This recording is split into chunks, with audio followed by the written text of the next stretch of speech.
All right, Anupam. So you're in London, and your exposure to basketball is what? It's pretty limited. Yeah, I've never watched a basketball match in my entire life. But beyond that, aside from watching The Last Dance, how many players could I name? I'd be able to name Michael Jordan, Shaquille O'Neal, LeBron James, Wait, Kobe Bryant. Yeah, so like thank God. Thank God. only yeah. But again, it wasn't like straight into my mind, right? So my Just by the fact that you said a basketball match, that shows that you've never watched basketball before, which is totally cool. That's why we're here. why? What do you call it? A game? Basketball game. Yeah. You've never like shot a basketball? You never like dribbled a basketball before? No, I mean the only time I've ever done that was at your house Oh, wow. in California, yeah, All right. and yeah, I just suddenly realized how shit I was, like how in every way possible this was not going to be my sport. All right, but you watched The Last Dance because obviously you're in quarantine, you're in the UK, but it was so great that you asked me right after you watched it, hey Sean, can you just like explain to me, someone who doesn't follow basketball at all, but follows other sports, namely soccer, football. Can you explain to me some of the impact of the players and the styles of play? A regular Brit, right? Basically. So that's what Yeah, we're gonna do. yeah, That's what we're trying to do today. Uh, I spent, 4 years, 3 years in the UK with you. So I picked up some football knowledge and I continue to be a huge fan of the game. I'm an Arsenal fan. Anupam, you're not a fan of any? I'm an avid neutral. I supported Man United from '96 to 2001. But yeah, unfortunately, I don't know. I was more of a thrill seeker rather than a glory hunter. So once they won everything in '99, and then David Beckham left, they didn't need me anymore. And so I tried supporting Arsenal for like 10 years, but they weren't my first love. So Don't yeah, support I'm a neutral. Arsenal. Don't support Arsenal right now. It's a very painful Up and experience. coming, man. Up and coming. It's been looking good. Today, we're here to talk about the Chicago Bulls. We'll compare them to football stars and football styles, mostly from the mid 2000s to now. That's when my experience, at least, is most valid. So let's just get right into it. I wanted to start first with Phil Jackson. And the reason why we want to talk about the manager first is his mentality, his style is super important to understanding the Bulls. So if you remember the Last Dance at all, I think you can kind of understand his personality, right? He is a very laid back guy. At least he portrays himself that way. Mm, He's a Zen master. He's a guy who's definitely done some psychedelics in his day. And the hit was on the kind of hippie, Grateful Dead kind of vibe going on. yeah. So I'm gonna, I want to compare sometimes with personality and sometimes with style. Given that Phil Jackson, in my opinion, his two strongest traits are that he is more of a personality and ego manager than a tactician.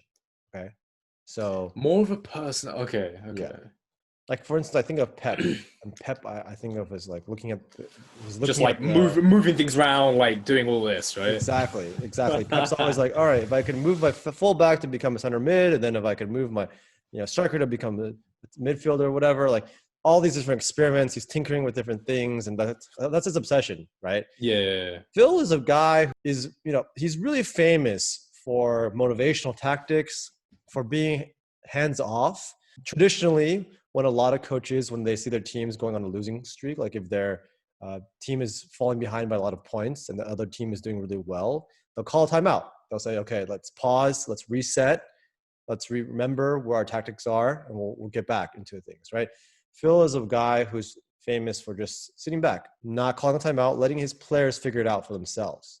And even if it's detrimental to the game, he believes in the long-term impact. So Phil is famous for managing some of the best personalities, the greatest players and the biggest personalities of all time, right? Including Michael Jordan, Scottie Pippen, Shaquille O'Neal, Kobe Bryant, Pau Gasol, a lot of the elites of the elites, and he was able to get them to succeed at the highest level when other people can't. So in the player development side, I do believe he's got a little bit of an Arsene Wenger vibe to him. That's my That's my feeling. I compare Less that Pep, mostly more Arsene, Jose. Okay. because I think Arsene is also a guy who will be like, just figure out yourself, play, like express yourself Yeah, yeah. instead of being like this is how we'll play every game. We're gonna play this strategy and we're gonna do these tactics. Yeah. I think there's the whole Jose Mourinho. Jose Mourinho, and I'll tell you why. I'll tell you why about this. Yeah, he doesn't seem Jose Mourinho to It doesn't me, even sound like but Jose Mourinho. But here's the thing: is Phil Jackson can also be an asshole sometimes when he wants to be. He can be first of all, he's a little bit sneakier than you think. Like a lot of documentary when they're saying like, oh, there was leaks about the locker room. Somehow the yeah. was caught wind. That was all Phil Jackson. Okay, that was Phil Jackson talking to the press, talking to whoever he wanted. He had a big ego too, even though he was this Oh, new really? guy. Yeah, he had an ego. Okay. Fought with the general manager. But the thing and why I think about Jose is Phil was, I think, really able to take the heat off of the players sometimes or motivate them in some way. The exact quote that I got that always resonated with me from Phil Jackson's time with the Lakers. So during game study against the Kings, one of the biggest rivals of the Lakers, he would have Jason Williams come down to the court and then interplay a clip of Edward Norton from American History X, and then have Adelman on the sideline with his arms folded and then a picture of Hitler. So the player said when they took the court, that's all they could remember. It was very Zen-like, but manipulative in some way. Now, let me just show you a picture of Rick Adelman and a picture of Hitler, and you can. Who's Rick Adelman? Was he one of your player, one of their No, players? he was the coach. He was the rival. It was the coach of one of our rivals. Here we go. All right, here we go. So this is Rick Adelman, the coach, and his little Hitler mustache, and Jason Williams. And have you seen American History X? I haven't seen it. No. All right, let me show you a picture of Edward Norton. Oh, skinhead, Nazi, hateful man in the movie. Is it a good movie? Worth watch? Good movie. Yeah. And Phil conveniently compares Jason Williams, who isn't a racist from all I can tell, but he made that comparison with his black teammates. Yeah. So that kind of, it's a little bit of a pragmatic asshole. That's the vibe I get. That reminds me of Jose. Okay, interesting. Yeah, it's weird. Yeah. I think you were saying stuff about him being also quite like, I don't like a very good people manager, like, yeah. Right? Which, I mean, in fairness, they attribute that to Alex Ferguson, even though Alex Ferguson's like well known for his like hairdryer treatment and just being an angry guy. All of his players all say he knew how to manage each player man to man, just like knowing each of them what they need. Sure. And so like, and so for example, Alex Ferguson would treat, he'd always treat Eric Cantona differently to everyone else. He'd always go easy on Eric Cantona. He'd always go easy on Cristiano, because they would like, these are the guys who are going to win you those matches, right? Uh-huh. He'd always do that. And yet with Ryan Giggs, he'd always shout at Ryan Giggs. Right, he knew man to man how to deal with each other. But I think on the softer side than that, there's a couple of other managers that it might have been before your time, before you like started watching football. But there's Terry Venables. Mm-hmm. So thinking about it now, we'll obviously come on to Dennis Rodman, but from almost like a psychological perspective, Paul Gascoigne was the best English footballer. So, some would say of maybe, almost of all time. Like he was just so skillful, man. In the early 90s, when we hadn't seen players like, doing the Messi type stuff, Gascoigne was just of that level of skill, right? Yeah. But he was mad, right? He was also mad in this like almost like Dennis Rodman kind of way. But Terry Venables and probably Bobby Robson as well. These were two managers who managed Paul Gascoigne, and they just knew how to like. They knew he was mad, and they were just very. I don't know. It was almost Zen-like. Yeah, it was almost like the Zen-like level of compassion for him. They'd like really protect him, look after him. And I don't know. I feel, having watched Phil Jackson, I feel like as a team as well, the Bulls knew how to work with Dennis Rodman in that way. Yeah, for sure. Do you know what I mean? What you talked to me about Sir Alex, that makes sense. That resonates a lot. Like Phil knew how to be hard on some guys and how to be soft on some guys. That all makes sense. Yeah. But let's go into a little bit of the tactics side now, okay? Because we want to Yeah, talk about sure. the triangle offense, right? The triangle offense. I think you remember hearing about that. The triangle offense, I think, has a lot of comparisons to tiki taka.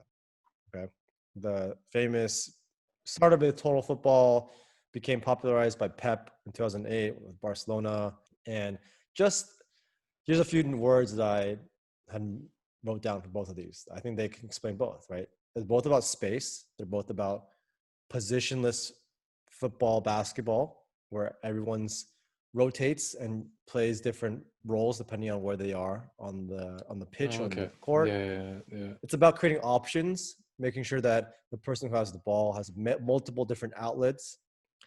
It's about movement, so continuous movement to maintain the triangle shapes and to continue to have more options for your teammates. And creativity, it's about reading the game and reacting to the defense and being able to make the right decision at the right time. So visually, I think you can see there's just similarities here, right? The triangles created by Tiki Taka Barcelona are the triangles created by the Bulls. Hmm. And I'll just play a little clip. You can kind of see here the movement, and it might be a little bit too much for you to see to process, but there's a lot of movement. Everyone wants to create this triangle. This is and then the other side is there's two guys on the other side who are creating a different like two-man game to try to get another opportunity. But every time another goes to the other side, they create another triangle. And different people fulfill different roles at all times. And every Is time this something that's still played in the game now? The triangle offense, is that it something? is so it's a good question. It's a good question because Steve Kerr, right, who we'll talk about later, he later becomes the coach for the Warriors. And the Warriors are one of the best teams of all time, a dynasty, and they also employ triangle methods, but they've evolved. So it's it's less rigid. Triangle still has quite a strong structure. It's like, I just want to play a couple of clips of this so Steve Kerr, he played with the Bulls, then he played on the Spurs, which were actually another dynasty type of team, another great team. So he has ingested a lot of the best tactical minds of offense in the last 20 years. So let's play a couple clips and see. So you can see when these guys, they come in, they pass. When they pass, they cut and move. It's a lot of quick movement, and it's almost overpassing, like, which was, I think, a A criticism. little bit, yeah, tiki taka. Yeah, it's like Okay. passing the ball into the net. Well, the Warriors had a lot of that too. I mean, and it was many times very, very beautiful to watch. Okay. But it has evolved a little bit because the Warriors, they are similar to the Bulls in some way, that both have very flexible positions. All the players are creative. They're smart players, high IQ players, and they don't have rigid positions. Even more so with the Warriors than with the Bulls. So I think the Bulls, you still had, little Steve Kerr probably couldn't play forward while he was a shooting guard. While the Warriors, Klay Thompson could play. Sorry, did you just call him Little Steve Kerr?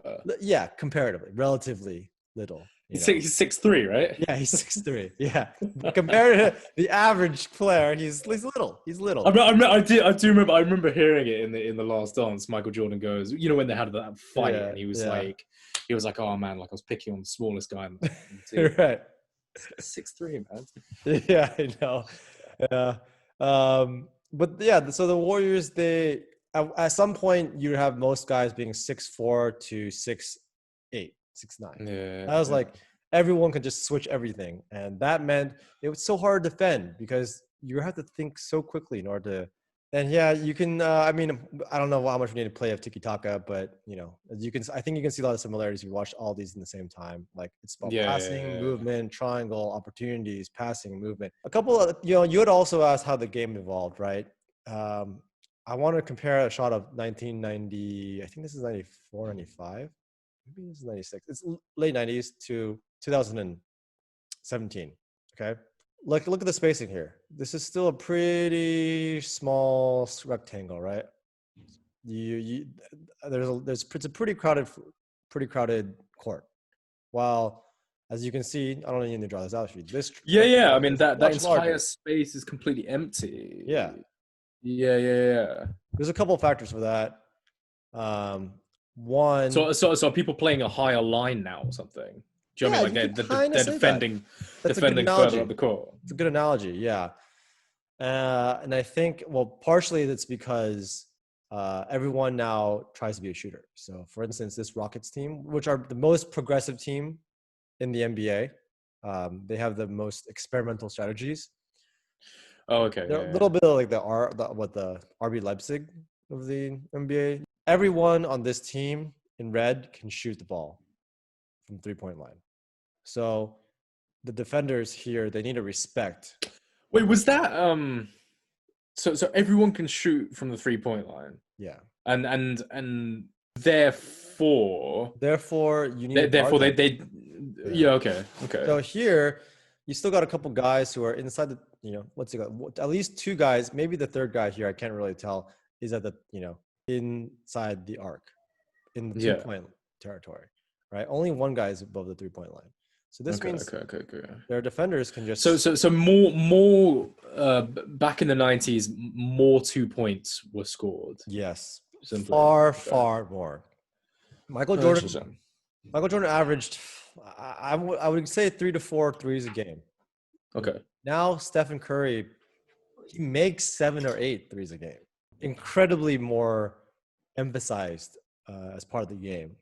Okay. Basically, the logic is breaking down to a very simple fact is like, if you can shoot 40% from 3 points, you'll get more points than you can shoot 45% from 2. That's pretty much it. So just take out all those 2-point shots. Either shoot here where you're going to make, 70% of your 2-point shots, or shoot out here where you're going to make 40% of your 3-point shots. That's pretty much it. Is there what's like so as a basketball fan when you're watching it, what are some of like the most exciting plays or most exciting shots and things? Like in football for us, like a long shot. Yeah, like a shot from way outside the box is just amazing. It's just like we love watching that. Here's the basketball equivalent of the long shot. So this is the guy, Steph Curry. He's like the really skillful one, right? He's like the Ronaldinho. Yes. Is that right? He's like the trickster, right? He is. Am I thinking of someone else? Who am I thinking? There's someone who's like a real trickster. I don't know. Harden might be quite a trickster. He's really good at dribbling the ball. I'm thinking of I'm thinking of that. Curry, this is the long bomb, right? The long bomb is he just pulls up from anywhere on the court. It's honestly ridiculous. He drives the entire offense because they have to respect his shooting from anywhere on the court, anywhere within the halfway line. So that's the long bomb for you. Like that shot almost never happened in the 90s, shooting that far away in transition, on a fast break. Yeah. He's like literally on a counter as well, right? It's not like a stationary. He looks like he's literally just been moving to get to that point. Yeah. I think one of the most famous ones is game-winning shot. He pulls up here, boom, from right here. This is for the game winner. This is to win the game. Pulls up, bang, good. Just cash. So is this the stuff where it really gets you? These are like the goal of the season. Oh, nowadays it's really interesting playing against younger kids. I played against a bunch of these Filipino kids in San Francisco when I was living there a few years ago. And in San Francisco, that's where the Warriors are, right? That's where everyone idolizes Curry. Oh, okay. So they all play like that. They're all small kids. They dribble well. They shoot from anywhere. They don't care. They just shoot from anywhere. And, our generation, the way we grew up in basketball, we were like, that just wouldn't happen. Okay. So when you were growing up, it was more about like getting close to the... and the exciting stuff is... Wait. What do we call it? The rim? What do we call it? The rim. Yeah. Hoop? What do you call it? You can call both. You're good. Yeah, both work. Okay. Both work. But... I mean, look, dunks are still the most exciting, like viscerally exciting plays. Oh, okay. So dunks are still... Yeah, they are. It's just really exciting. You're just challenging someone's manlyhood in the rim, right? But yeah. There's this element of like rising above the other person, like smashing down on it, right? It's like, that'll never get old. But this is the new excitement for the kids these days, you know. So Okay. Do you get like a Messi style dribbler? Do you get a oh guy who yeah, like yeah, fucking yeah. dribbles through the I whole mean, court and you're just like, Curry's a oh great my god. dribbler. Curry's a great dribbler too. Okay. And Harden's a great dribbler. There's a lot of people with great handles are very, very important, and even more important today than I think back then. Back Okay. then, you can get away with a couple guys who just like basically like the center backs of the older days, right? They just hoofed the ball out when they got it. They didn't Yeah. dribble out the back, Yeah. pass out the back. Similar stuff here today. And do you get this? This one thing I'm really interested in is because in football, sometimes I love a good pass more than I Oh, me too. love an amazing shot. Me Right? When too. you see like Xabi Alonso with his passing was amazing. Obviously on the short passing side, we're looking at like Xavi and Iniesta. Then there's like the Yeah. long stuff. David Beckham, obviously, like with his really long range stuff. Yeah. Like do you get that in the NBA? Do you feel Of that course. exhilaration when you see an Of amazing course. pass? But Of course. is it to the same extent as in football, or is it kind of like You is can. there someone who's known for it as well? What's LeBron? I mean, he's known for it. This no look pass, misdirection. It's a pretty nice one. I think it's the same. I don't know. I get the same kind of Okay, reaction from it. yeah. You know? Oh, yeah. So this is like your David Silva, Xavi, and Iniesta kind of Well, thing. LeBron is kind of like LeBron is kind of like he's Messi or Ronaldo, right? He's that level. So Oh, really? He's yeah, Messi or Ronaldo, basically. Okay. yeah, Okay. he's got I mean, he's at the level. I would say Jordan is still the best, but LeBron is very much up there. Do you get anyone in the NBA who's known for like long range passing? Is that a part of the game? Oh yeah. One of my so let me think here. Outlet passes. Is when you get the rebound, you get control of the ball. And there's someone all the way down at the other side of the court, and you're just like, Yeah. okay, I'll sling it at them. Yeah. Okay. There you go. Those are long passes, right? That's pretty much what you're looking for. And are there specific people known to be so good at that? Yeah, Kevin Love is known for it. Dennis Rodman thinks he's also one of the best. Did you just say Dennis Rodman thinks he's one of the best? Well, it's in one of the videos. He literally says, "I think I'm one of the best of all time at that." So. Okay. Yeah. But I mean, I guess if he's always in the right position so he to gets pick up the rebound. Usually the guys who are known for it are people who. So there's Who's two good at people here. There's either the big man, who gets the rebound a lot and then can pass it out. Yeah. Kevin Love right here. This guy is very known for it. Ooh. Yeah. Because he's flung that with pace. And that too. looks like it's gone quickly, man. Yeah. And just the right verticality to get that quickly enough. But this honestly, I think because I grew up watching David Beckham play football from 1999, and I'd see his like long freaking amazing passes. So this stuff, even in basketball, for some reason, it really captures me. No, it's great. Look at that! Yeah. I like it. So two kinds of guys are pretty good at this. Either the big guy like Kevin Love here, who gets the rebound, is very good at rebounding, passing it out, or a point guard who is able to rebound well. And obviously, point guards are like your midfielders, right? The creative midfielders. So they're the ones that should be able to pass very well. But yeah, I love passing. That's why my favorite players in the past were Fabregas and Ozil. Nice. Should we go back to the players? Let's keep going. Should we move on to the